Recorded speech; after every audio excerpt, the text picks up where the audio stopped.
cold open. He was 43 years old, lying on a couch, watching his third hour of television, and somewhere deep inside him, a voice whispered, "Tomorrow. I'll start tomorrow." That voice had been saying the same thing for 11 years. His name doesn't matter. You've met him. You might be him right now. Because laziness doesn't announce itself. It doesn't knock on your door wearing a mask.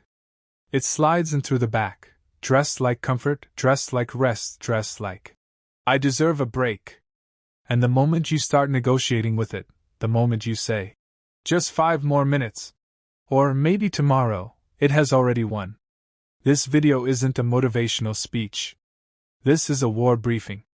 Because the battle against laziness is the only war that matters in your life, and most men are losing it without even knowing they're in it. Stay with me. By the end of this, you won't just feel different. You'll think differently. Permanently. Intro. Every man who has ever achieved something worth achieving has had to face the same internal enemy. Not poverty. Not competition. Not bad luck. The enemy was the version of himself that wanted to sit down, stay comfortable, and avoid the difficult thing. The Stoics called it akrasia, acting against your own better judgment. Choosing the lesser thing even when you know the greater thing is right in front of you. And they didn't treat it as a minor inconvenience. They treated it as a form of moral failure, a slow erosion of the self. What we're going to do today is dismantle that erosion. Point by point. We're going to look at why laziness has such a grip on men, how it disguises itself, and exactly what it takes to stop negotiating with it, and start defeating it. If this hits something real inside you, subscribe to Inner Steel. New content like this goes up regularly, and every video is designed to build the man you actually want to become. Let's get into it. Point 1. Laziness is not a character flaw. It's a negotiation. Before we can fight something, we have to understand what it actually is.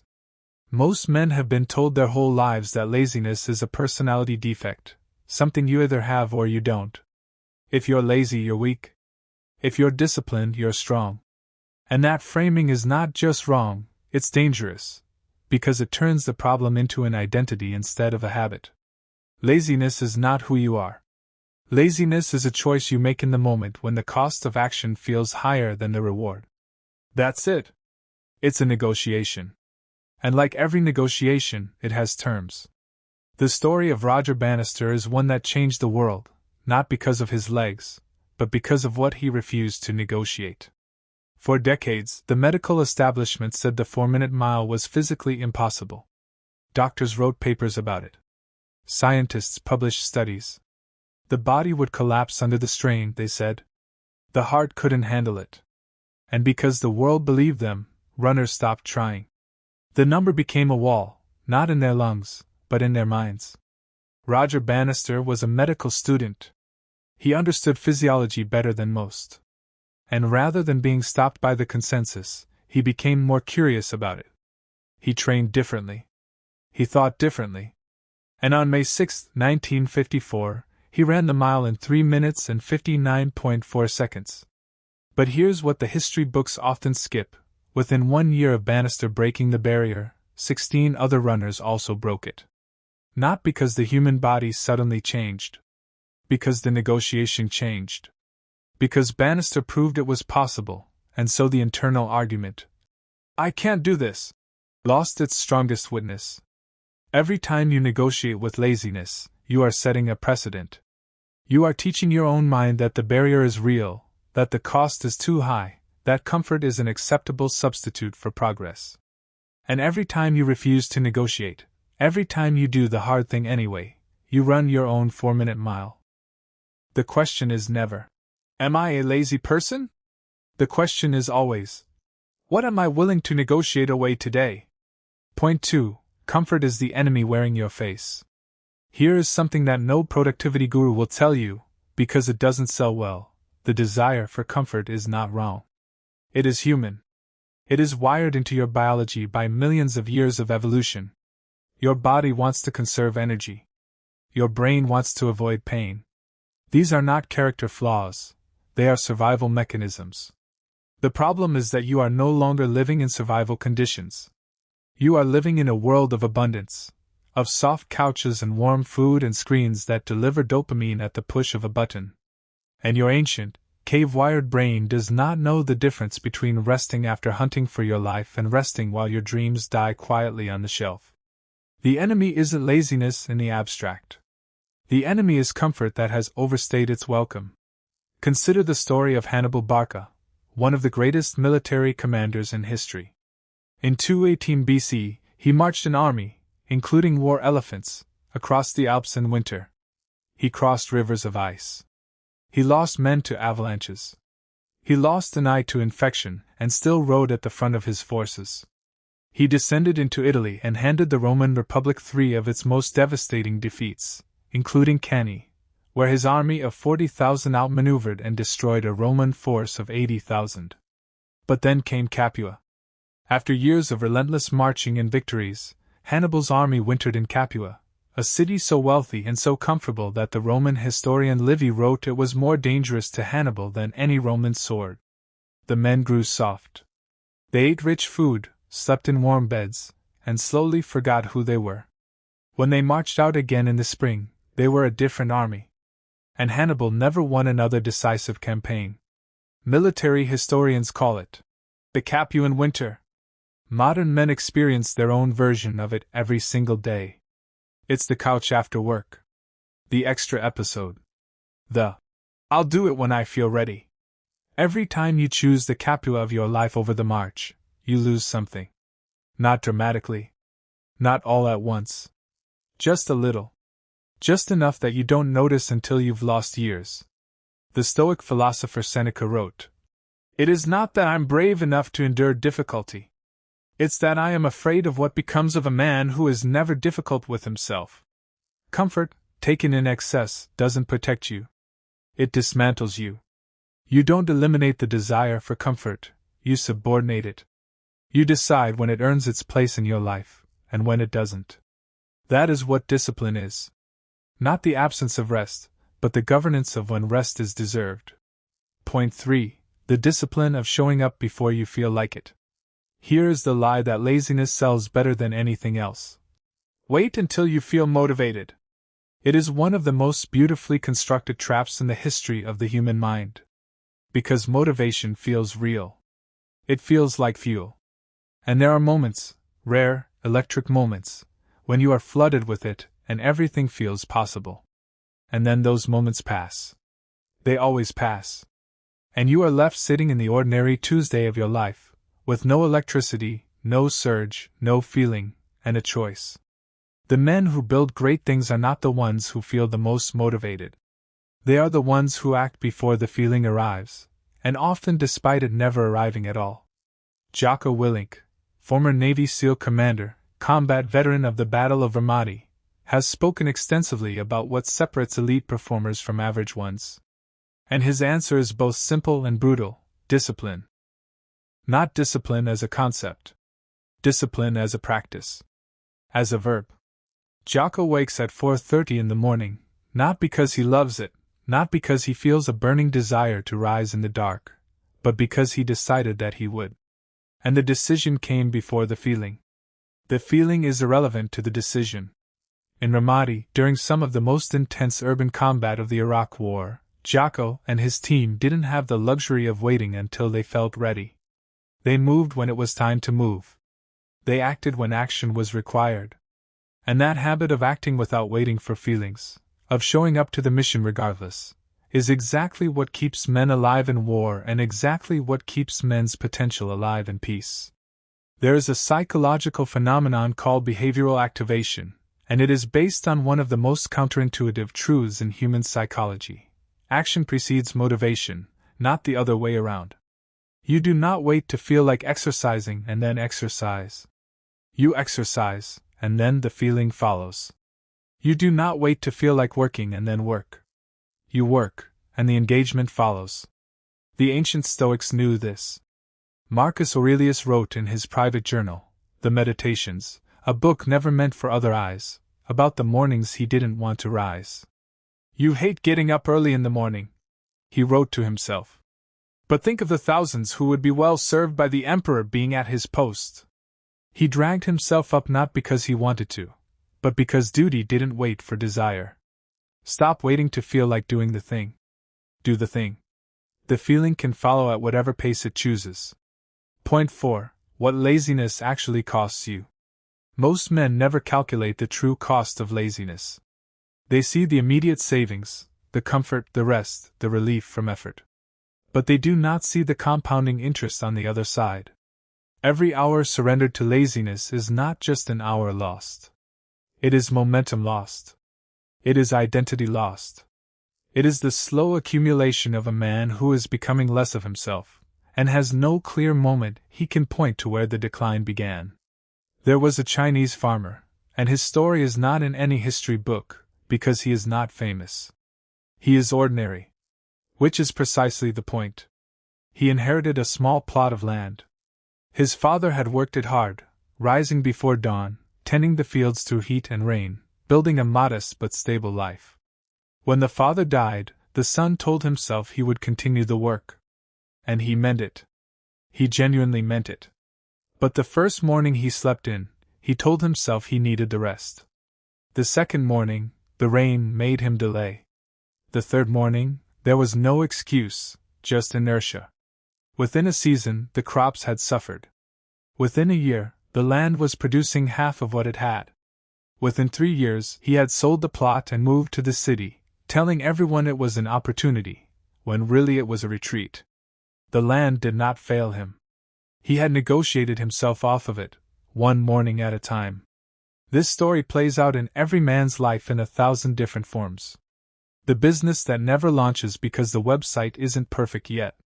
The relationship that never deepens because vulnerability feels risky.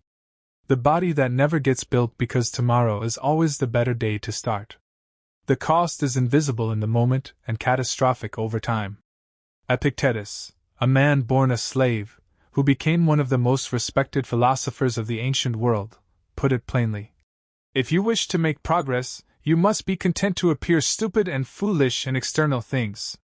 What he was pointing at was this: the moment you start protecting your comfort, your pride, your preference for ease, you stop growing. Growth requires you to look foolish, to struggle, to be bad at something before you are good at it. Calculate the cost. Not just today's cost, the decade's cost. Look at the man you will be in 10 years if you keep negotiating with laziness, and look at the man you will be if you stop. The gap between those two men is not talent. It is not luck. It is the accumulated weight of 10,000 small decisions. If you want to be the man on the right side of that gap, stay with Inner Steel. Subscribe, and let this channel be one of the voices that keeps you honest with yourself when everything else tells you to relax. Point 5. The identity shift. Stop doing discipline, start being it. There is a difference between a man who exercises and a man who is an athlete. There is a difference between a man who occasionally works hard and a man who is a hard worker. The actions may look the same from the outside, but they come from entirely different internal architectures. Discipline, practiced long enough, is not something you do. It becomes something you are. And that shift, from behavior to identity, is the difference between a man who disciplines himself when he remembers to, and a man who cannot conceive of living any other way. David Goggins grew up in a household defined by abuse, fear, and chaos. He struggled in school. He was overweight. He failed his first attempt at joining the military. By every external measure, he had every excuse available to him, and the world would have accepted every single one of them. But at some point, and Goggins has talked about this precise moment, he stopped seeing discipline as something he was trying to do and started seeing it as something he was refusing to stop being. He ran when he was injured. He trained when he was sick. He completed buidSelf, Navy SEAL training, with stress fractures in his legs. He broke the world record for pull-ups in a single session. He ran ultramarathons he was not prepared for, suffering through injury and pain and a body that begged him to stop. Why? Not for the achievement. For the identity. I don't stop when I'm tired, he has said. I stop when I'm done. That is not a motivational quote. That is an identity statement. That is a man who no longer negotiates with the version of himself that wants to quit. The Stoics called this virtuous habituation, the idea that virtue is not an event but a practice, and that practice, repeated long enough, becomes character. Marcus Aurelius did not try to be disciplined. He was disciplined because he had practiced it so consistently that it was no longer effort. It was architecture. So here is the question: who are you when no one is watching? Not who do you want to be, who are you? Because the answer to that question is the most honest data point you have about where you actually are in this process. If the answer doesn't sit right with you, good. Use the discomfort. The discomfort is the raw material. You are building something. Start using the language of identity rather than intention. Not, I'm trying to work out more. Say, I'm someone who trains. Not, I'm trying to be more productive. Say, I'm someone who does the work. The language shapes the self-image. The self-image shapes the behavior. The behavior shapes the life. Point 6. Small acts of iron produce large lives. Men are often seduced by the idea of the grand gesture, the dramatic transformation, the one moment where they decide to change everything and everything changes. It makes for a good story. It rarely makes for a real life. The truth is harder, quieter, and more powerful. The great life is made of small, ironclad moments strung together over years. It is not one magnificent leap. It is 10,000 tiny decisions not to negotiate. In 1849, a young man named Ulysses S. Grant was stationed at a remote military post in California, far from his wife and family, struggling with boredom and depression. He drank too much. He was demoted. He eventually resigned from the army in what appeared to be a failure of both character and career. He returned home and failed at farming. He failed at selling real estate.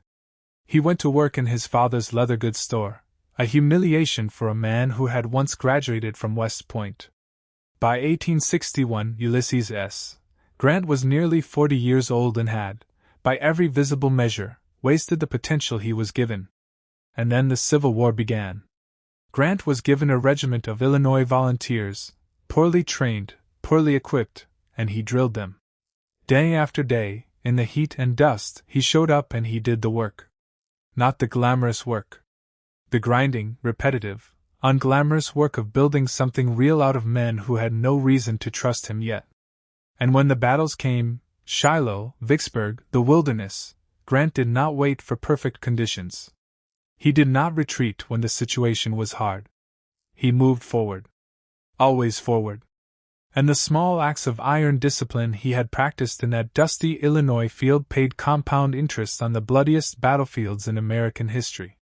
By 1865, he accepted the surrender of Robert E.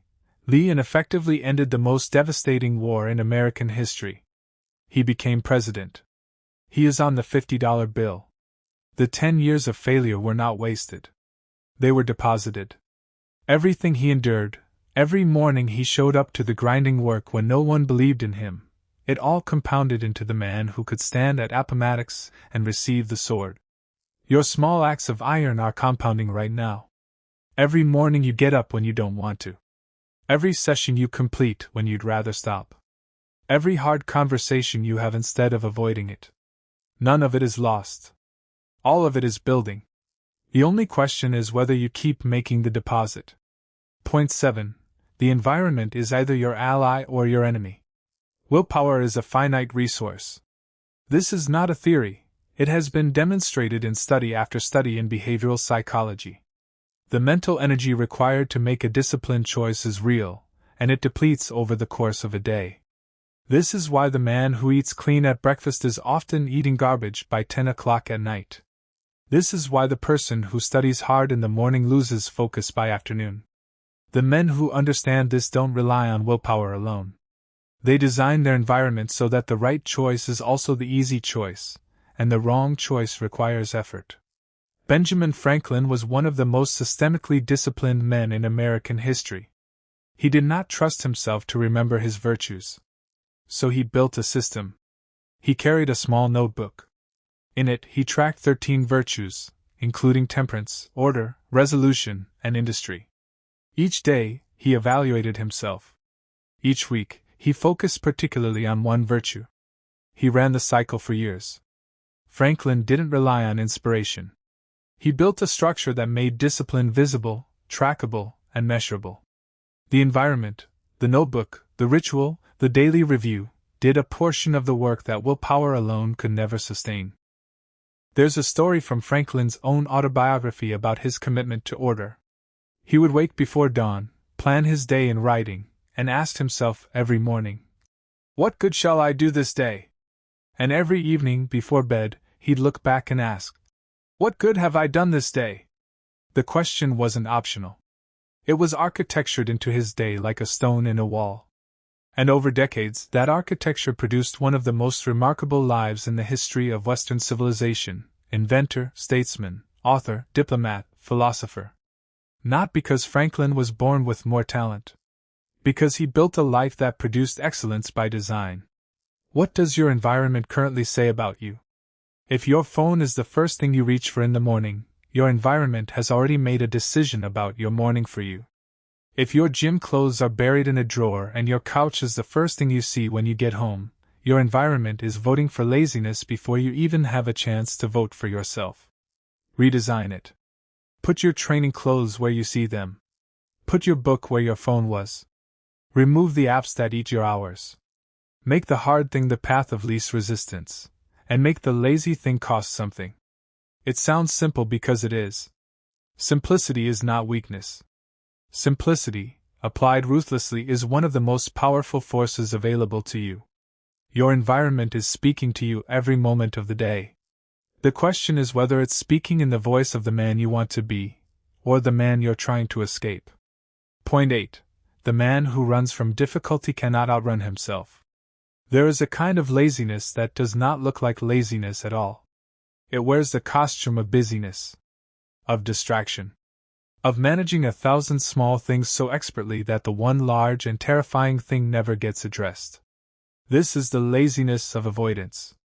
And it may be the most dangerous form of all. Because a man who lies on a couch knows he is being lazy. A man who fills his days with motion, answering emails, running errands, maintaining surface-level obligations, can spend an entire lifetime telling himself he is working hard while never once confronting the actual difficult thing that would change his life. Fyodor Dostoevsky understood this at a bone-deep level. He had lived it. In 1849, the Russian government arrested Dostoevsky for belonging to a literary group that discussed subversive ideas. He was sentenced to death. He stood in front of a firing squad, was blindfolded, heard the order given, and then, at the last possible moment, a rider arrived with a pardon from the Tsar. The execution was a staged psychological torment. But Dostoevsky did not know that until the rifles did not fire. He was sent to a Siberian labor camp for 4 years. Brutal cold. Forced labor. Disease. Humiliation. The full weight of suffering, administered daily by the Russian Empire. And what emerged from that camp was not a broken man. It was a writer of such force and psychological depth that he would become one of the most important novelists in history. Crime and Punishment. The Brothers Karamazov. The Idiot. Works that plunge into the darkest corners of the human mind and come back with something luminous. Dostoevsky did not avoid the darkness. He walked into it, not by choice initially, but then by nature. And the confrontation with the hardest things in existence, death, suffering, guilt, redemption, gave him a clarity that no amount of comfort could have produced. You will not be sentenced to a Siberian labor camp. But you have your own difficult things. The conversation you are avoiding. The project that terrifies you because if you try and fail, it confirms a fear you've been hiding from. The relationship that needs to be either repaired or ended. The habit that is slowly destroying you. The man who runs from difficulty cannot outrun himself. The thing you avoid grows in the shadow you cast by walking away from it. Face it. The confrontation is never as catastrophic as the avoidance. Point 9. Hunger is a choice you make before you feel it.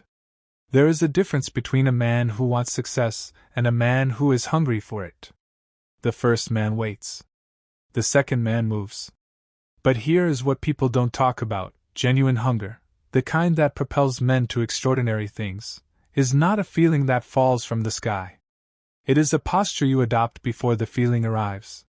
It is a decision you make in the morning before the world has given you any reason to be excited. Kobe Bryant was not born hungry. He decided to be hungry. And he made that decision so early and so completely that by the time he reached the NBA, the hunger was no longer a choice. It was his identity. The stories about Kobe are nearly mythological at this point. Arriving at practice at 4 a.m., completing 800 shots before his teammates showed up, watching film for hours after games he just played brilliantly. But what people miss is the why beneath the what. Kobe was not doing those things to compensate for a lack of talent. He was doing them because he had decided, at a fundamental level, that comfort was not a place he wanted to live. His teammates have spoken about the way he'd walk into an arena before anyone else arrived, in the dark, sneakers squeaking on the empty hardwood, and just shoot. Hundreds of repetitions, in silence, before the lights even came on. Not because anyone was watching. Not because he needed to. But because the hunger demanded it, and he had decided long ago that he would always answer when it called. He said once, "I don't need to be motivated by what other people think of me. I'm motivated by what I think is possible." That is hunger as a philosophical position. That is a man who has located his drive inside himself, independent of circumstance, independent of validation, independent of how he feels on a given Tuesday morning. The Stoic concept of amor fati, love of fate, is related to this. Not just accepting what happens to you, but embracing it. Not just enduring difficulty, but being grateful for it, because difficulty is the forge, and the forge is where steel is made. Choose hunger before you feel it. Decide before today begins that you are a man who moves toward the difficult thing. That you are a man who does not wait for permission or inspiration or the perfect moment. That you are a man for whom laziness is simply not a language you speak anymore. If you want to build that kind of hunger, subscribe to Inner Steel. This channel is built for the man who is choosing himself, every day, before it's easy. Point 10. The final negotiation, the one you have with yourself at the end. Every man, at the end of his life, will have one final conversation with himself. It will not be spoken out loud. It will happen in the silence between breaths, in the quiet of a room that is getting smaller. And in that conversation, the question will not be, "Did I achieve enough?" The question will be, "Did I become who I was capable of becoming?" Bronnie Ware was a palliative care nurse in Australia, a woman who spent years sitting with people in the last weeks of their lives, listening to what they needed to say before they ran out of time. She collected their regrets. And she wrote about them in a book called The Top 5 Regrets of the Dying. The number one regret she heard, more than any other, from more patients than she could count. "I wish I'd had the courage to live a life true to myself, not the life others expected of me." Not the regret of working too hard. Not the regret of being too disciplined. Not, "I wish I had spent more time on the couch." The regret was always the other direction. I didn't do what I could have done. I didn't become what I was capable of becoming. I negotiated my life away and I ran out of time to renegotiate. James Stockdale spent 7.5 years as a prisoner of war in Vietnam. He was the highest-ranking naval officer in the Hanoi Hilton, a place of systematic torture, isolation, and psychological destruction.